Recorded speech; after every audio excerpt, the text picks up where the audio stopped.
ابو مصعب المدینی عن مالک بن انس عن ابی النضر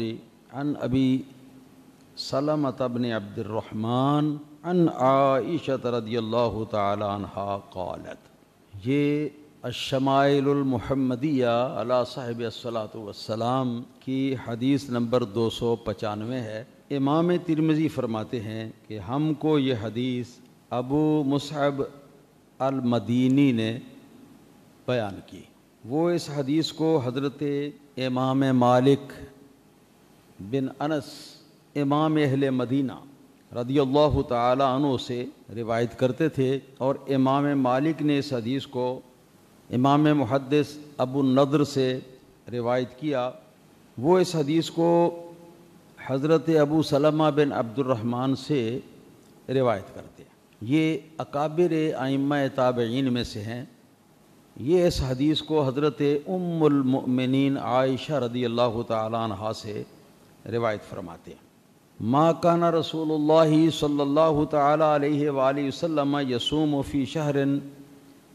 اکثر من صیامہ فی شعبان، کہ رسول اللہ صلی اللہ علیہ وسلم نفل روزے جتنے زیادہ شعبان کے مہینے میں رکھتے تھے اتنے کسی اور مہینے میں نہیں رکھتے تھے۔ اس کا مفہوم دیگر روایات کو ساتھ ملا کر تو یہ بنتا ہے کہ دیگر مہینوں میں حضور نبی کریم صلی اللہ تعالی علیہ وسلم علی العموم 3 دن کے روزے رکھتے تھے، اور وہ بھی بدل بدل کے دن، بسا اوقات 3 سے زیادہ بھی رکھ لیتے تھے، مگر سب سے زیادہ جس مہینے کے اندر سرکار نفلی روزے رکھتے تھے وہ شعبان کا مہینہ تھا۔ ایک روایت کے اندر آیا ہے کہ ام المؤمنین رضی اللہ تعالی عنہا ارشاد فرماتی ہیں کہ بلکہ یوں سمجھیں کہ نبی کریم صلی اللہ علیہ وسلم شعبان کے مہینے یعنی پورے کے پورے مہینے کے روزے نبی کریم صلی اللہ علیہ وسلم نفل رکھ لیتے تھے۔ اور یہ پورے مہینے کا لفظ استعمال فرمانا یہ مبالغے پر مبنی ہے، مطلب یہ ہے کہ تقریباً 1 دن چھوڑ کر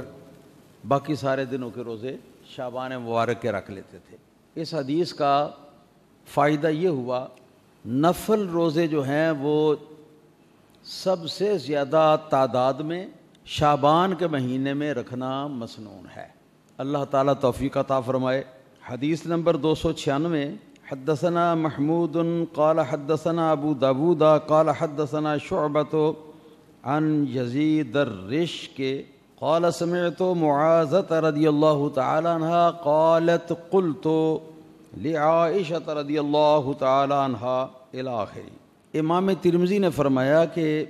ہم سے یہ حدیث امام محدث محمود بن غیلان نے بیان فرمائی۔ انہوں نے فرمایا کہ ہم کو یہ حدیث امام ابو داود نے بیان کی۔ ابو داود نے فرمایا کہ ہم کو یہ حدیث حضرت شعبہ نے بیان فرمائی، اور شعبہ اس حدیث کو یزید الرشک رضی اللہ تعالی عنہ سے روایت کرتے تھے۔ یزید الرشک نے یہ کہا کہ میں نے تابعیہ بزرگ خاتون حضرت معاذہ رضی اللہ تعالی عنہا سے سنا، انہوں نے فرمایا کہ میں نے حضرت ام المؤمنین عائشہ رضی اللہ تعالی عنہا سے یہ عرض کیا، اکان النبی صلی اللہ تعالی علیہ وآلہ وسلم یصوم 3 ایام من کل شہر۔ میں نے سوال یہ کیا کہ کیا رسول اللہ صلی اللہ تعالی علیہ وسلم ہر مہینے میں 3 روزے رکھتے تھے؟ قالت نعم، ام المؤمنین نے فرمایا کہ ہاں 3 دن کا روزہ رکھتے تھے۔ قلت من ایہ کان یصوم، میں نے عرض کیا کہ امی جان مہینے کے کون سے 3 دنوں کے روزے سرکار رکھتے تھے؟ تو انہوں نے جواب میں یہ ارشاد فرمایا، کان لا یبالی من ایہ صام، سرکار اس بات کی پرواہ نہیں کرتے تھے کہ مہینے کے کون سے 3 دنوں کے روزے رکھ لیں۔ 3 دن کے روزے رکھتے تھے، مگر یہ طے نہ تھا کہ کون سے 3 دنوں کے روزے رکھتے، کبھی ابتدا میں رکھ لیتے، کبھی درمیان میں رکھ لیتے، کبھی اخیر میں رکھ لیتے۔ اور پچھلی حدیث کے اندر ذکر آیا جو گزشتہ درس کے اندر عرض کی گئی کہ حضرت عائشہ صدیقہ رضی اللہ تعالی عنہا نے فرمایا کہ اگر سرکار ایک مہینے میں ہفتہ اتوار اور سوموار کا روزہ رکھتے تو پھر اگلے مہینے میں منگل بدھ اور جمعرات کا روزہ رکھتے. اور یہ دنوں کا تبدیل کرنا یہ امت کے لیے سہولت پیدا کرنے کے مقصد کے لیے ہے، تاکہ امت جو ہے وہ مخصوص کچھ دنوں کے روزے جو ہیں ان کو رکھنے کو واجب نہ سمجھ لیں، ضروری نہ سمجھ لیں، یا یہ کہ اگر مقرر اس طرح کر دیے جائیں تو پھر کسی کو کوئی پرابلم ہو یا کوئی مسئلہ ہو یا کوئی مجبوری ہو تو وہ پھر روزے نہ رکھ سکے اور سنت اس کے نزدیک پوری نہ ہو سکے. تو اس لیے اس معاملے کو سرکار نے پورے مہینے کے اندر پھیلا دیا اور اپنی امت کے لیے سنت یہ بنائی کہ امت جو ہے وہ 3 دن کے روزے پورے مہینے کے اندر جب چاہے اور جن دنوں کے چاہے تو وہ رکھ لے اور رکھ کر یہ سنت ادا کر لے، اس سے سنت ادا ہو جائے گی. آپ نے پیچھے بھی حدیثیں سنی ہیں، اب یہ بھی حدیث آپ کے سامنے ہے. حضرت ام المومنین رضی اللہ تعالی عنہا کی یہ حدیث ہے، امی جان عائشہ صدیقہ رضی اللہ تعالی عنہا کی، اور ان سے یہ حدیث جو ہے یہ مروی زیادہ سے زیادہ تعداد میں اس لیے ہے کہ یہ روزہ رکھنا جو ہے یہ اصل میں گھر والوں کو پتہ ہوتا ہے، ورنہ سرکار دو عالم صلی اللہ تعالی علیہ وسلم یہ اعلان تو نہیں فرماتے تھے لوگوں کے اندر بیٹھ کر کہ بھئی آج میں نے روزہ رکھا ہوا ہے، یہ تو سرکار نہیں فرماتے تھے. تو نفل کے اندر اخفاء اور اس کو مخفی رکھنا، راز میں رکھنا یہ ضروری ہے، اس کا ثواب زیادہ ہے. اگر اخفاء نہیں کریں گے تو پھر ریاکاری کا اس کے اندر شبہ جو ہے وہ داخل ہو سکتا ہے. لہذا سرکار دو عالم صلی اللہ تعالی علیہ وسلم کے یہ روزے نفلی جو ہیں یہ بھی چونکہ مخفی ہوتے تو پھر امہات المومنین رضی اللہ تعالی عنہا سے ہی ائمہ تابعین جو ہیں انہوں نے حاضر ہو کر تو اس کے بارے میں سوال کیے اور حضرت ام المومنین رضی اللہ تعالی عنہا نے اس کے جواب دیے، کیونکہ دوسرے لوگ جواب نہیں دے سکتے تھے ان کے بارے میں. زیادہ تر اس میں یہ بتایا کہ 3 دن کے روزے مہینے کے کسی بھی حصے میں سے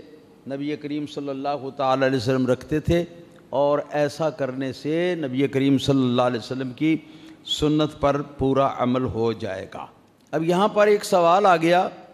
وہ یہ ہے ایام 20 کے روزے، وہ دن کہ جن کی راتیں چاند کی چاندنی کی وجہ سے روشن ہوتی ہیں، یعنی 13، 14 اور 15، ان 3 دنوں کا نام ہے ایام 20. اور ایام 20 کا روزہ جو ہے یہ رکھنے کی نبی کریم صلی اللہ تعالی علیہ وسلم نے ترغیب بھی دی ہے، آپ سے ترغیب دینا بھی اس کا ثابت ہے. اور یہ بھی احادیث کے اندر آتا ہے، حضرت عبداللہ بن عباس رضی اللہ تعالی عنہما نے ارشاد فرمایا، جیسا کہ سنن نسائی کے اندر یہ حدیث موجود ہے، کان صلی اللہ تعالی علیہ وسلم لا یفطر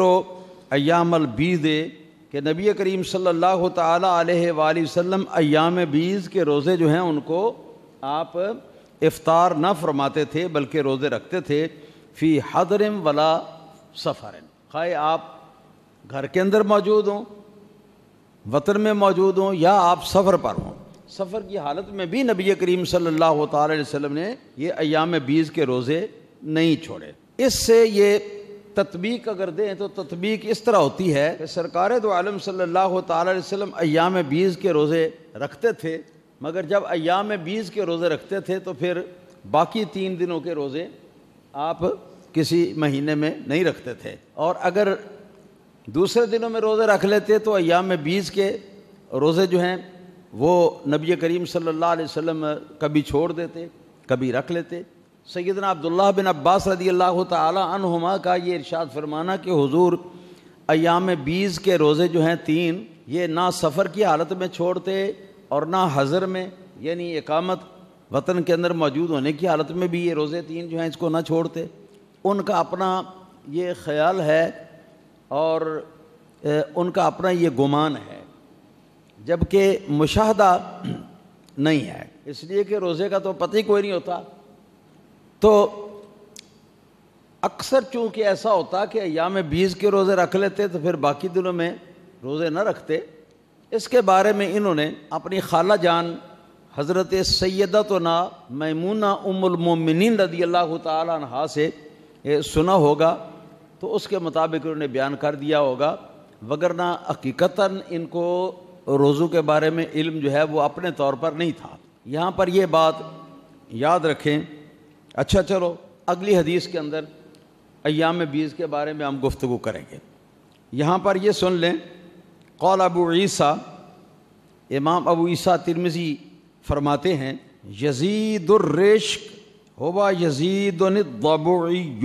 فرماتے ہیں کہ یہ یزید الرشک جس راوی کا نام آیا ہے تو رشک ان کا لقب ہے، یزید ان کا نام ہے، اور یہ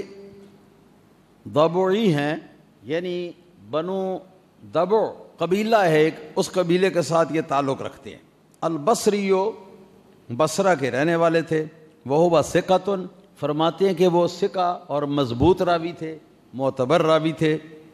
روا عنہ شعبۃ وعبد الوارث بن سعید وحماد بن زید واسماعیل بن ابراہیم وغیر واحد من الائمہ، بہت سارے محدث اماموں نے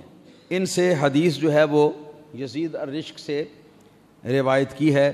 ان میں سے امیر المؤمنین فی الحدیث حضرت شعبہ رضی اللہ تعالیٰ عنہ بھی ہیں ان سے روایت کرنے والوں میں سے، بڑے جلیل القدر محدث تھے۔ اور امام محدث عبد الوارث بن سعید بھی ہیں، اور محدث حماد بن زید بھی ہیں، اور محدث اسماعیل بن ابراہیم بھی ہیں، اور وغیر واحد من الائمہ، اور بہت سارے ائمہ محدثین ان سے روایت کرتے ہیں۔ اس شبہ کو وہ دور کرنے کے لیے یہ اپنی عبارت لائے ہیں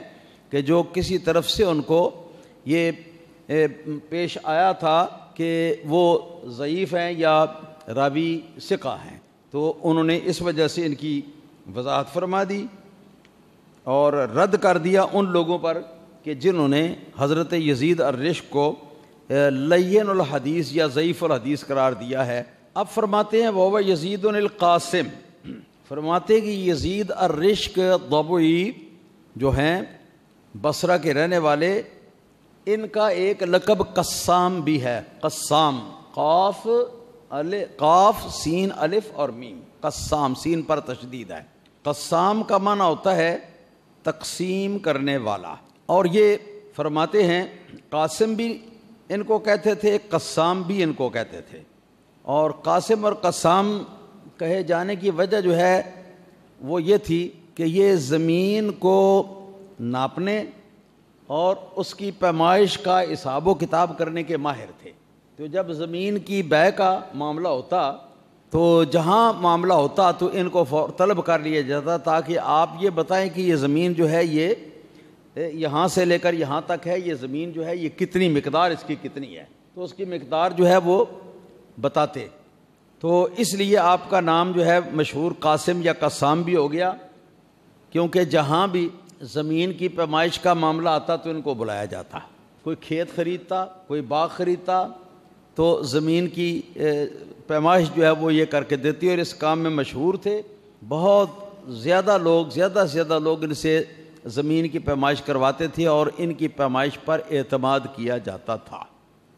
اور اب یہ بتا رہے ہیں کہ رشک جو ہے یہ بھی ان کا ایک لقب ہے، پیچھے آ چکا ہے۔ فرماتے ہیں کہ والرشک بلغت اہل البصرہ هو القسام، کہ رشک کا جو لفظ ہے یہ بصرہ والوں کی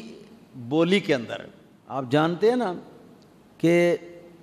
مثلا پنجابی پورے پنجاب کی بولی ہے، مگر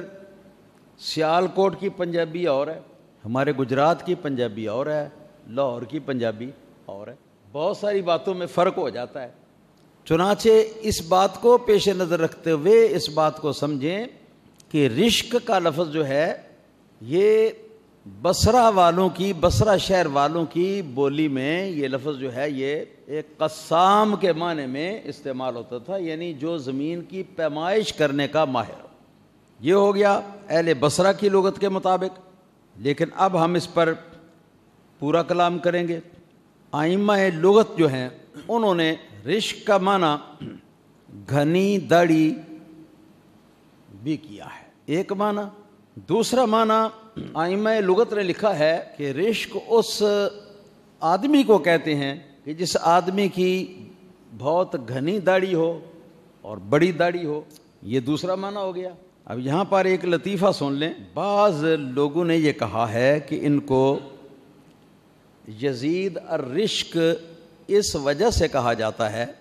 کہ ان کی داڑھی بڑی بڑی تھی اور گھنی تھی بہت زیادہ، لہٰذا ان کی داڑھی کے اندر ایک بار بچھو داخل ہو گیا، اور وہ بچھو جو ہے ان کی داڑھی کے اندر 3 روز تک موجود رہا، مگر نہ ان کو پتہ چلا کہ میری داڑھی میں بچھو ہے اور نہ انہوں نے اس کو نکالا۔ تیسرا معنی جو ہے رشک کا، فارسی زبان میں رشک بچھو کو کہتے ہیں، اور یہ بڑا عجیب لطیفہ ہے اور واقعہ ہے جس کو بعض لوگوں نے بیان کیا، مگر میں سمجھتا ہوں کہ یہ محض واہیات خرافات ہے، یہ کوئی سچی بات نہیں ہو سکتی۔ یہ کیسے ہو سکتا ہے کہ بچھو کسی کی داڑھی میں 3 روز تک گھسا رہے اور اس کو نہ پتہ چلے اور نہ اس کو وہ نکالے؟ حالانکہ داڑھی کا خلال کرنا، خاص طور پر داڑھی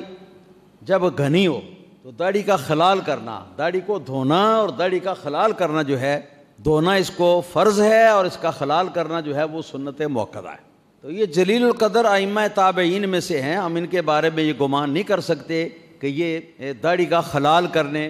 اور اس کو دھونے کی جو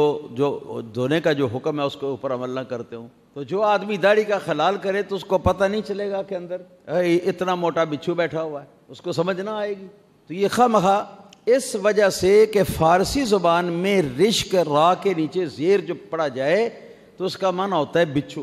اس بنا پر بعض لوگوں نے اس کی یہ توجیہ بیان کر دی جس کی کوئی حقیقت نہیں ہے، اور واہیات خرافات سے زیادہ اس کا کوئی اس کی وقعت نہیں ہے، ایسا نہیں ہے۔ تو کتنے معنی ہو گئے رشک کے؟ 3 معنی ہو گئے۔ اب آگے چلیے، قال ابو حاتم الرازی لقب به لأنه كان غیورا فكأنه عین الغیرۃ والرشک۔ فرماتے ہیں کہ ان کو رشک اس لیے کہا جاتا ہے کہ رشک کا معنی غیرت بھی ہوتا ہے، اور یہ جو ہیں بزرگ یہ مجسمہ غیرت تھے، بہت بڑے غیرت مند غیور تھے یہ، اس وجہ سے ان کا نام جو ہے وہ رشک رکھ دیا گیا، یعنی غیرت۔ یہ مبالغے کے طور پر غیرت ہی ان کا نام رکھ دیا گیا، حالانکہ غیرت آدمی نہیں ہوتا بلکہ غیرت آدمی کا وصف ہوتا ہے، اس کی صفت ہوتی ہے۔ اسی طرح امام محدث کبیر علامہ علی القاری رضی اللہ تعالی عنہ ارشاد فرماتے ہیں، قلت، فرماتے ہیں کہ میں کہتا ہوں کہ الرشک بفتح الراء فارسی بمعنی الغیرہ، فرماتے ہیں کہ یہ رشک جو را کے زیر کے ساتھ ہے وہ اور ہے، اور جو را کے اوپر زبر ہے نا جس کو رشک کہتے ہیں، رشک ایک حسد ہوتا ہے، ایک رشک ہوتا ہے، ہاں جی، کسی کی ریس ہونا، یہ رشک جو ہے جب را کے اوپر فتح یا زبر پڑا جائے تو فارسی زبان کے اندر یہ غیرت کا معنی رکھتا ہے، اور ہو سکتا ہے کہ فارسی کا یہ لفظ جو ہے اس کو عربی بنا لیا گیا ہو، اور جب ایک زبان کا لفظ دوسری زبان کے اندر داخل کر دیا جاتا ہے تو تھوڑی بہت کہیں نہ کہیں تبدیلی عدل بدل جو ہے وہ ہو جاتا ہے، تو اس بنا پر یہ رے کے نیچے جو ہے زیر عربی والے جو ہے وہ پڑھنے شروع ہوا ہے۔ بہرحال یہ علامہ علی قاری رضی اللہ تعالیٰ عنہ کا کی یہ تحقیق ہے۔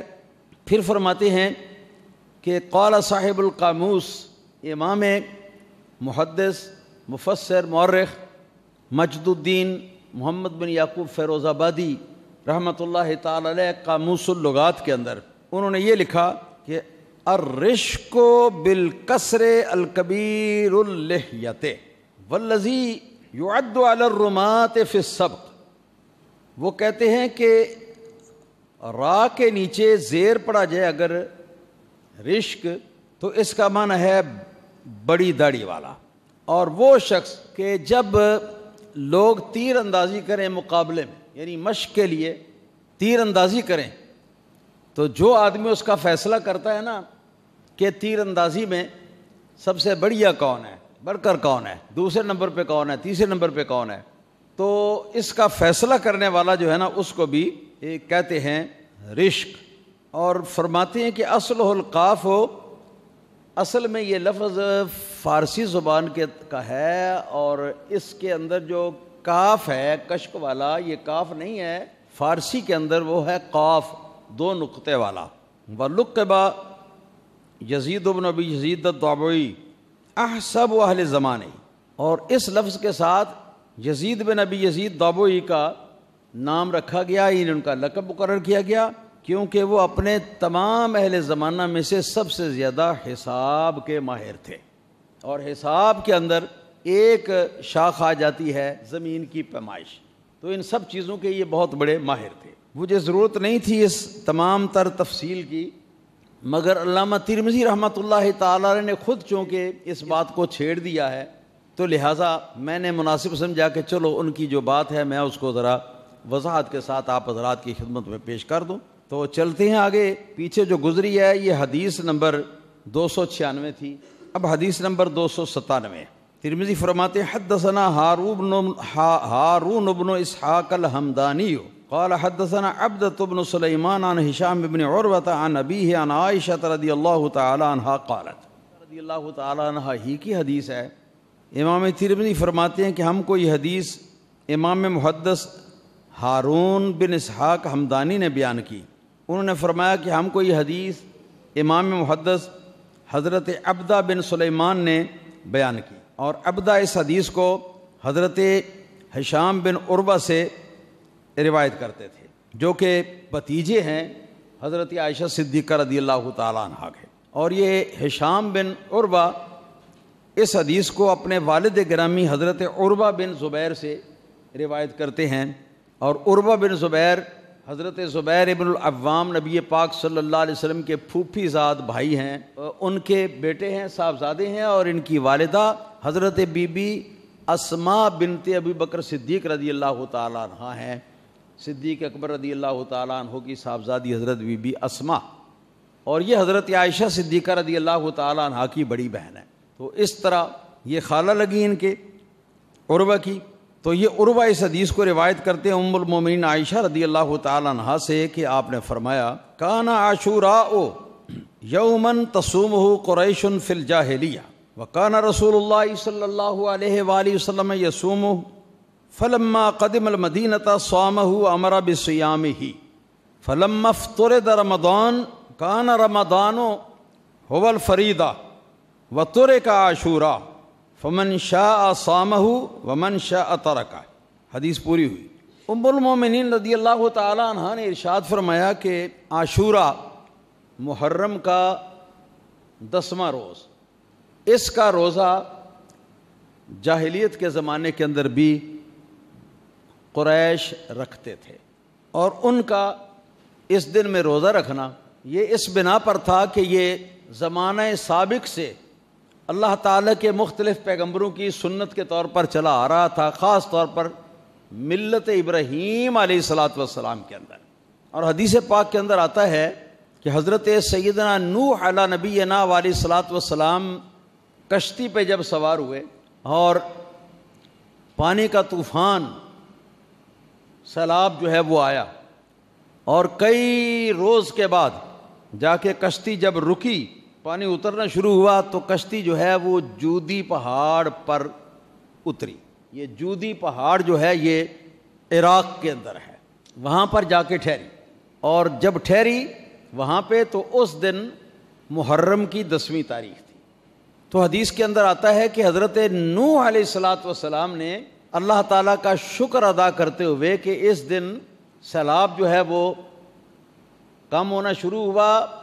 اور ہماری کشتی جو ہے جودی پہاڑ کے اوپر جا کے رکی خیر و عافیت کے ساتھ،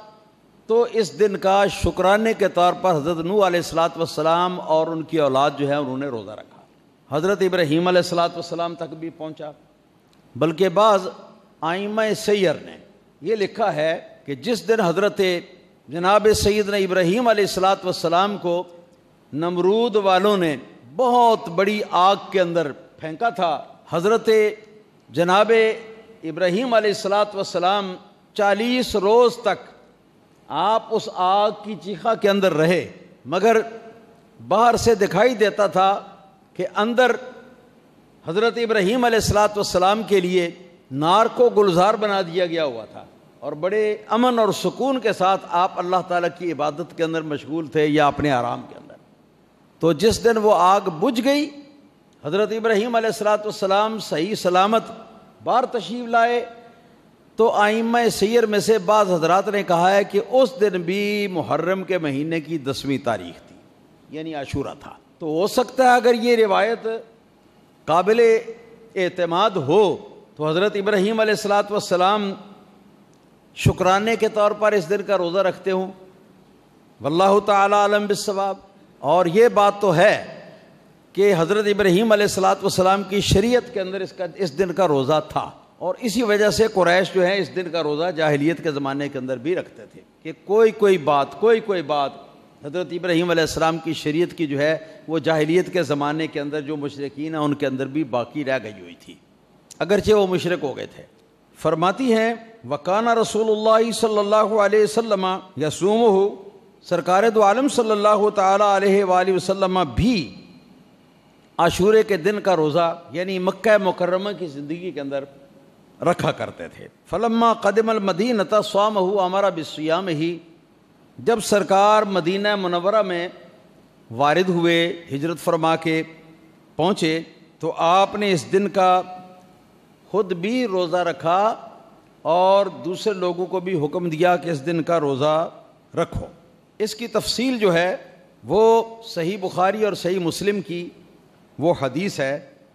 جس کو حضرت عبداللہ بن عباس رضی اللہ تعالی عنہما سے روایت کیا گیا ہے کہ نبی پاک صلی اللہ علیہ وسلم جب مدینہ منورہ میں تشریف لائے تو آپ نے یہودیوں کو اس حال میں پایا کہ عاشورے کے دن کا یہودی روزہ رکھتے تھے، تو نبی کریم صلی اللہ علیہ وسلم نے ان سے پوچھوا بھیجا کہ اس دن کا روزہ تم لوگ کیوں رکھتے ہو؟ حالانکہ حضور بھی رکھتے تھے اس دن کا روزہ، مگر یہ نفل روزہ تھا، اس دن کا روزہ تم لوگ کیوں رکھتے ہو؟ انہوں نے کہا کہ ھذا یوم صالح انجى اللہ فیہ موسیٰ واغرق فیہ فرعون وقومہ فصامہ موسیٰ شکرا فنحن نصومہ۔ 10ویں محرم کا دن یہ وہ دن تھا کہ جس دن میں حضرت موسیٰ علیہ الصلاۃ والسلام کے مقابلے میں جو قبطی قبیلے کا فرعون تھا، فرعون اور اس کے تمام لاؤ لشکر کو اللہ پاک نے غرق کیا تھا، اور ان کے مقابلے میں دریائے نیل سے تمام بنو اسرائیل کے مومن جو تھے ان کو صحیح خیریت اور عافیت کے ساتھ آگے اگلے کنارے تک پہنچایا تھا۔ واقعے میں تفصیل ہے، میں نہیں جاتا ادھر کیونکہ وقت کافی چل جائے گا۔ تو اس دن یہود نے کہا کہ شکرانے کے طور پر حضرت موسیٰ علیہ الصلاۃ والسلام جو ہے نا وہ روزہ رکھتے تھے، لہٰذا ہم بھی حضرت موسیٰ علیہ الصلاۃ والسلام کی اتباع میں اس دن کا ہم شکرانے کے طور پر روزہ رکھتے ہیں۔ یہ یہودیوں کا جواب آیا تو رسول اللہ صلی اللہ علیہ وسلم نے ارشاد فرمایا کہ نحن احق بموسیٰ منکم، کہ موسیٰ علیہ السلام کے نجات پانے کے دن کے اندر شکریہ کا روزہ تم لوگ جو رکھتے ہو تو تم لوگوں سے زیادہ حضرت موسیٰ علیہ السلام کی نجات پانے پر شکر گزاری کے حقدار ہم ہیں۔ چنانچہ نبی کریم صلی اللہ علیہ وسلم نے اس دن کا روزہ رکھا اور دوسرے لوگوں کو بھی روزہ رکھنے کا حکم دیا۔ یہاں پر ایک اعتراض یہ لازم آتا ہے کہ جب پہلے سرکار اس دن کا روزہ مکہ مکرمہ کی زندگی سے جاہلیت کے زمانے سے آپ رکھا کرتے تھے، تو اب یہاں خود بھی روزہ رکھا اس دن کا یہود سے سننے کے بعد اور لوگوں کو بھی حکم دیا، تو یہ پھر کیسے ہے؟ کیونکہ حضور تو پہلے سے روزہ رکھتے تھے۔ تو جواب اس کا یہ ہے کہ یہاں پر جو نئی بات ہوئی نا یہود سے سننے کے بعد، تو وہ نئی بات یہ تھی کہ نبی پاک صلی اللہ علیہ وسلم آپ نے اپنی امت کو روزہ رکھنے کا حکم دیا، یہ نئی بات تھی۔ اور اس سے پہلے سرکار خود اس دن کا روزہ رکھتے تھے اور یہ نفلی روزہ تھا، مگر امت کے لیے نبی کریم صلی اللہ علیہ وسلم نے اس کو ضروری قرار نہیں دیا تھا۔ ہاں مگر اس واقعہ کے بعد نبی پاک صلی اللہ علیہ وسلم نے خود بھی اس کا روزہ رکھا،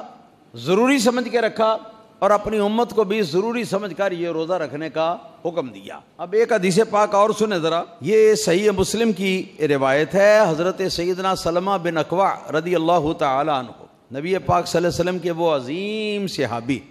کہ عرب کا کوئی بھی گھوڑا جو تیز رفتار سے تیز رفتار ہو، اس کے اوپر سوار اگر کوئی سوار ہو کے اس کو دوڑاتا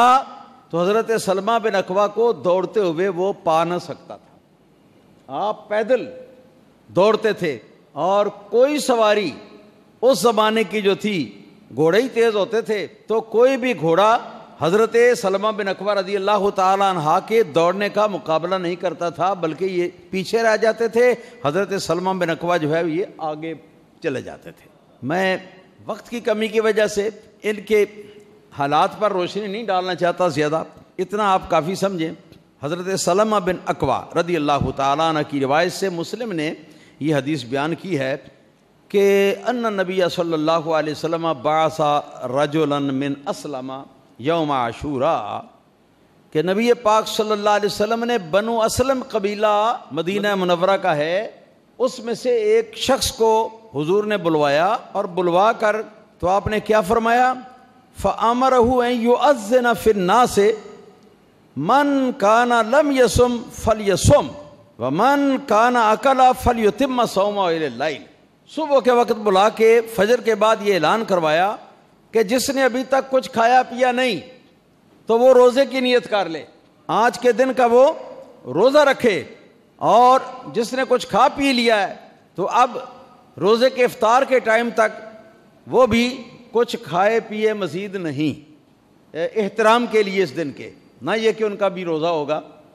ہاں جی روزہ تو ان کا نہیں مگر روزے کا احترام ہے یہ۔ تو اس حدیث پاک کے اندر جو سرکار نے یہ اعلان کروایا مدینہ منورہ کی گلیوں کے اندر کہ جس نے روزہ نہیں رکھا تو وہ روزہ کی نیت کر لے، اور جس نے رکھا ہے تو وہ شام تک کھانے پینے سے جو فاقہ ہے پرہیز ہے اس کو مکمل شام تک پہنچائے۔ یہاں صیغہ امر جو استعمال ہوا ہے، اور الامر للوجوب، اگر سرکار حکم دیں کسی چیز کا امر کے صیغے کے ساتھ تو اس کا نتیجہ یہ ہوتا ہے کہ وہ حکم جو ہے یہ فرضیت کے لیے ہوتا ہے، فرض اور واجب کرنے کے لیے۔ لہٰذا یہ دلیل ہے اس بات کی کہ عاشورہ محرم کا روزہ نبی کریم صلی اللہ تعالیٰ علیہ وسلم نے فرض قرار دیا۔ مگر ایک اور حدیث پاک کے اندر ہے، یہ مسند احمد بن حنبل کی حدیث ہے، اور یہ بھی حضرت عبداللہ بن عباس رضی اللہ تعالیٰ عنہما کی روایت سے ہے کہ وہ فرماتے ہیں کہ رسول اللہ صلی اللہ علیہ وسلم نے ارشاد فرمایا، صوموا یوم عاشوراء، عاشورے کے دن کا روزہ تو رکھو، وخالف الیہود، لیکن یہود کی مخالفت کرو، کیونکہ یہود صرف عاشورے کے دن کا روزہ رکھتے ہیں، اور تم کیا کرو، صوموا یوماً بعدہ، عاشورے کا روزہ بھی رکھو مسلمانوں، اور اس کے دن ایک دن کا روزہ اور بھی اس کے بعد رکھو، تاکہ یہود کے ساتھ یہ شکل میں، صورت میں، حیات میں بھی یہ موافقت نہ ہو۔ نبی پاک صلی اللہ علیہ وسلم یہود و نصارہ کی موافقت یا ان کی مشابہت سے اس قدر نفرت فرماتے تھے، فرمایا کہ مخالفت کرو یہود کی، وہ صرف ایک دن کا روزہ رکھتے ہیں عاشورے کا، تم عاشورے کے دن کا روزہ بھی رکھو اور اس کے بعد کے دن کا روزہ بھی رکھو۔ تو یہ دلیل ہے امام اعظم ابو حنیفہ رضی اللہ تعالیٰ عنہ کی اس طرح کی ساری حدیثیں کہ جن کے مطابق حضرت ابو حنیفہ رضی اللہ تعالیٰ عنہ کا مذہب ہے کہ رسول اللہ صلی اللہ علیہ وسلم پر جب تک رمضان مبارک کے روزے فرض نہیں ہوئے تھے تب تک مدینہ منورہ میں آنے کے بعد نبی کریم صلی اللہ علیہ وسلم پر اور آپ کی امت پر محرم کے عاشورہ 10ویں دن کا روزہ رکھنا اور اس کے ساتھ ایک دن بعد کا یہ فرض تھا۔ پھر فرماتی ہیں ام المومنین رضی اللہ تعالیٰ عنہ، فلما افترض رمضان، جس وقت رمضان فرض کر دیا گیا، یہ سن 2 ہجری میں یہ رمضان مبارک کی فرضیت آئی، تو کان رمضان هو الفریضہ، تو رمضان مبارک جو ہے اس کے روزے جو ہیں وہ ہی فرض رہے، وترک عاشوراء، اور عاشورے کی فرضیت روزے کی جو ہے اس کو ختم کر دیا گیا۔ اس کے بعد سے عاشورے کا روزہ رکھنا محض یہ سنت ہے اور مستحب ہے، اگر کوئی رکھے گا ثواب ملے گا، نہ رکھے گا تو اس کو گناہ نہیں ہوگا۔ فمن شاء صامہ، جس کا جی چاہے عاشورے کے دن کا روزہ رکھ لے، ومن شاء ترکہ، اور جو چاہے اس کو ترک کر دے، مگر اگر رکھے گا تو عاشورے کا روزہ بھی رکھے گا، اس کے ساتھ ایک دن بعد کا روزہ بھی رکھے گا۔